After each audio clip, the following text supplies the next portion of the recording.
இந்த ஜனத்தை எனக்கென்று ஏற்படுத்தினேன், இவர்கள் என் துதியை சொல்லி வரும். ஏன் ஆண்டவர் நம்மளை தெரிந்து கொண்டார்?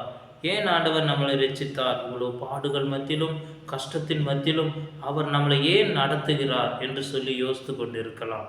ஒரு பகுதியில் நம்ம பரலோக ராஜ்யத்தை அடைய வேண்டும், தேவ சந்நிதியில் வர வேண்டும் என்று.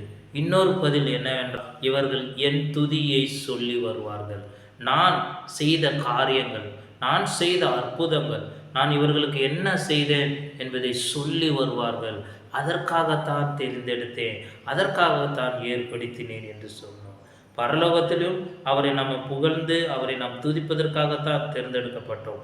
இந்த பூமியில் ஏற்படுத்தப்பட்டோம் என்றால் அவருடைய துதியை சொல்லும்படியாக, அவர் பூமியில் அவர் நாமம் மகிமைப்படும்படியாக நீங்களும் நானும் அவரை துதித்து அவருடைய நாமத்தை சொல்லி வரும்படியாகத்தான் ஏற்படுத்தியிருக்கிறார்.